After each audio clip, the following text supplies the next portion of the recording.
I've heard people say that they think the Hk CC9 is the best carry gun on the market now. It has everything that you need in a concealable handgun. Well, today I'm going to tell you why I think it's a good option, but I definitely don't think it's the best. But I'll tell you some ones that I do think are better than the Hk CC9 for a variety of different reasons. You may agree or disagree with those reasons. Whatever your opinion is, leave it down below. Let's go and jump right in. Now, before I tell you what I like about the Hk CC9, I definitely want to hear some opinions down below. What do you think about the Hk CC9? If you give it a rating from 1 being the worst, 10 being the best, leave those down below, so hopefully we can get a bunch of numbers down in the chat and see where you guys kind of rank this gun. And then at the end, I'll tell you how I rank it. Now, one thing HK had that some other companies didn't have the benefit of is time. So HK was able to see what other companies were doing. It's ever since this higher capacity micro 9 market came into play, right? Ever since the P365. And so with the benefit of time and seeing what other companies were doing, they have actually put things on their gun that other companies have not. So I do want to talk about some of the good things that this pistol has that you may or may not see on some of the other options, including a Picatinny rail, standard rail. It's not proprietary. So if this is your only gun or whatever, then you have the option to put a light on there. So that's pretty good. Front and rear slide serrations. Another nice thing they did is they beveled the slide on the sides and the top of it to aid in holstering. You have a night sight up front with that luminescent ring around it, blacked out rear, right? So you have a nice shelf on that rear sight. So if you don't put an optic on it, then you have a nice area, nice ledge there that you can grab onto to be able to chamber the gun. Another thing they have, of course, is the optics ready capability. Every manufacturer is doing that now with these smaller guns. So you're kind of behind the curve if you're not doing that. So they kind of had to do that. Another thing this gun has that a lot of the smaller carry guns don't is it's fully ambidextrous. So your magazine release, your slide stop. Now the slide stop is kind of close to the frame there, but one thing they did is they kind of ensured that you can use it as a release if you need to for whatever reason there. And so it's full-time ambidextrous, lefties, righties, whatever. Anybody can use this gun and you don't have to make any kind of adjustments there. Undercut under the trigger guard so you get a nice high grip on it. Magazine release is positive. The magazines pop right out of the gun.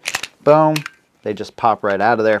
Another thing you have is a fantastic grip texturing and the ability to change the back straps. Not all carry guns have this ability. Some do, but not all of them. Stainless steel guide rod. And let's just be honest. It's kind of a flex considering they put 750,000 rounds in testing with this gun. So you could probably make the claim it is the most tested micro 9 on the market. Most other companies are flexing at 20,000 or 60,000 rounds or whatever. These guys, they're like, huh, yeah, whatever. 750,000 rounds, how about that? Pretty crazy. And the type of testing they did with this gun in the environments were the most extreme. With all that said, you have a carry gun that I would honestly, even though I haven't tested it extensively myself, I would say it's one of the highest tested guns when it comes to the amount of rounds, what they subjected this gun to. So with all of that, you may be thinking, well, why don't you think it's one of the best? Well, I think it would definitely be a top 10 for sure. But the first thing that kind of bugs me about this gun is they didn't take a little bit more time with the mags. They give you a 10 and a 12 round option, which is totally fine if you were one of the first companies to kind of come out with one of these guns. It's been like, I don't know, 6-7 years since the P365. And so companies have been able to take the magazine design and get even more rounds out of it. If you look at this compared to a Hellcat Pro, right, or Hellcat Pro Comp, right, that gun is a little bit taller, but you have 15 rounds compared to 10 rounds. Take a look at something like the P365, right? These are both 10-round guns. And all the way around, even with the pinky extension on the P365, this is still a shorter gun. So what I think they could have did, even though the grip isn't awkwardly long, kind of like the G43X, it's not to that extent. I just think they could have maximized the potential to get a couple more rounds in this gun. Springfield Armory did it with the original Hellcat. They went 11+1. Other companies are doing 12+1.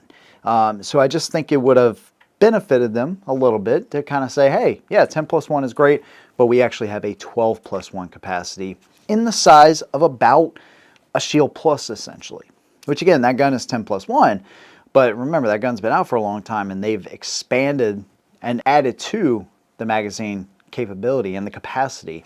So I think they could have done a little better job there. I also would have opted for a little bit longer barrel. I just think it would have fit the overall profile of the gun, plus you get a little bit longer sight radius. That makes a big difference on a lot of guns, but especially these smaller guns where sight radius, you're kind of balancing shootability with concealability, right? And so having a little bit longer sight radius on a dimension when it comes to overall length that really doesn't affect a lot of people when it comes to carrying, I probably would have opted for that. You get a little better velocity too, having that sight radius, so just picks up on the accuracy a little bit. The dot definitely helps with that though, so not a huge thing, but I think I would have done that. Will they come out with one in the future? Probably, maybe. They also don't have a ported option. This is very popular on these guns.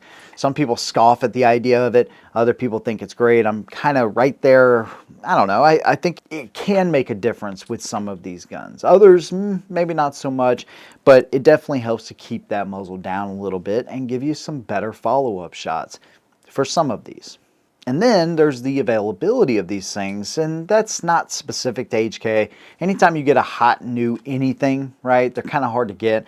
But the MSRP on these is like $700, right? And that's the other thing. So they're kind of hard to get, which is part of the reason that we did the carry kit, to be honest with you, because it's going to make somebody super happy, right? And I can't wait to do that. But still, they're hard to get, $700 MSRP. Okay. Well, you have P365, the XL, right? And so many other versions of the P365, and that's one thing that SIG gives you is a bunch of options. They've been doing it a lot longer, admittedly, but you get more options, and it didn't really take them that long to come out with the XL, which was the 12-round version, right, with the little bit longer barrel, optics ready versions and all that kind of stuff. So it didn't take them long, and I just think for the price, which you're going to save a little bit of money, and you can find the P365, I think it's a better option. They're available. The other thing, even though I do like the trigger, I like the trigger a lot, actually. It's a really good trigger. They put the trigger so far forward that you don't have a lot of room in here to get a gloved finger. If you're a motorcycle rider specifically, or you're training, or wearing gloves, it's a winter day, whatever. You need to have some more room in there to be able to get to that trigger. And so I think they could have maybe thought that one out a little bit more. Just bringing the trigger back just a little bit would have made a huge difference there. So that's something as well. Now, one gun that has always stuck out to me as just being one of the best options out there is the Shield Plus. Now, yes, it is a 10-round gun too, but you have 13 and 15 round mags available to you, plus at a much cheaper price. Plus, you have the options of safety and no safety. That may mean something to you. Maybe it doesn't. That's fine, but you have the option. Performance centers, the new comped version with a variety of different options between all of those. And again, they're available. So to break it all down, right, the Hk CC9 does a lot of things really well. They had the benefit of time, and they used that time. And they came in swinging. Right? They brought all their equipment with them. They brought the best bat they could. They were going for a home run. I don't think they cleared the fences, but they got really close. I just think there's a couple of better options out there, but I said this is a top 10 gun. I think it's actually a top 7, because this gun, in my opinion, is better than the Hk Mete, simply because the bore axis is a little bit lower, so I can keep that muzzle down just a little bit. With these smaller guns, that's kind of exaggerated more, I think, than in the bigger guns, right? So I do like this one a little bit better than that gun. Like the Taurus GX4 XL, that's a great gun, but would I trust it 100% in every environment like this one?